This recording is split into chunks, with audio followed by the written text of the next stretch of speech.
When it comes to weight training, there are numerous of schools of different thoughts regarding to which method is the best and ideal. It's also easy to be perplexed not because you are beginner.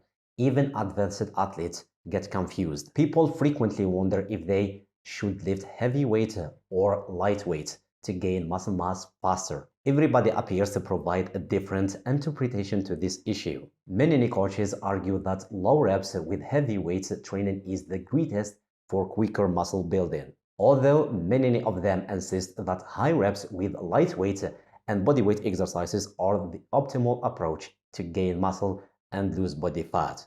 And now I would like to discuss with you which sort of training would yield to the best outcomes for you, based on scientific evidence. So, let's dive in. Hi, this is Dr. Ishak. If you're new here, consider subscribing and hitting that bell so you don't miss a single episode packed full of valuable information about diet, exercise, health, and everything related to fitness, just like this one. And if you have any questions about this, let me know in the comment section. So, according to popular thinking in the bodybuilding world, lifting heavier weight for low number of reps leads to muscle growth. But if you do the opposite, you'll end up with no muscles. Is this correct? So, according to this study, in 2012, the Journal of Applied Physiology, that 18 men, half of them exercised with heavier weights and lower reps, and the others exercised with a lighter weight and high reps, they gained an equivalent quad hypertrophy. Another study in 2016 from the journal Applied Physiology, Nutrition, and Metabolism reveals that there is no significant difference between high and low reps.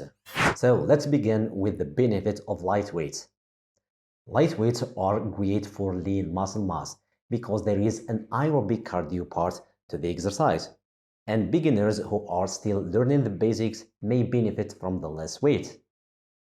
Beginning with the light weights allows us to concentrate on the technique and master it before progressing to more difficult and heavy weights that necessitate a better form to avoid injury. In addition to this, when you use light weights, it's easy for you to select training equipment and also improve your form and technique, and you will build lean muscle mass and strengthen your muscles. Lightweight gives you the chance to increase the range of motion you use and boost your endurance capacity. Let's move on to heavyweight lifting's advantages. Heavy weights are beneficial for building strength. You should lift heavy weights if you want to improve your new record bench press or your new record for squat. When it comes to strength or your maximum force output, the heavier weight you'll lift, the more strength you'll get. It's also extremely time-saving.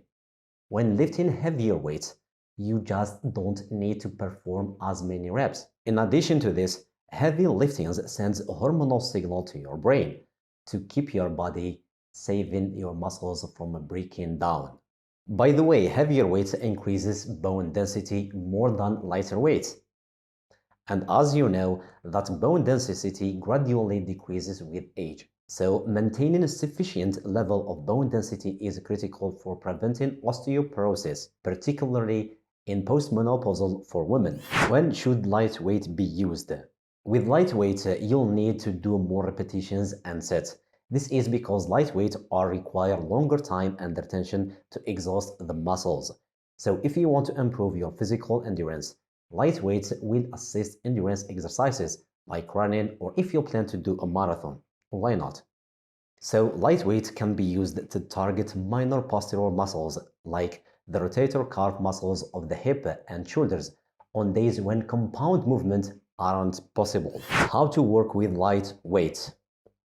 So while working with light weights, you should perform a higher number of reps by completing 12 or more reps for muscular stamina. And doing 8 to 10 reps helps to increase muscular growth, the hypertrophy. And if you are new in the game, you can achieve a great result by completing 12 to 15 reps on any exercise you do.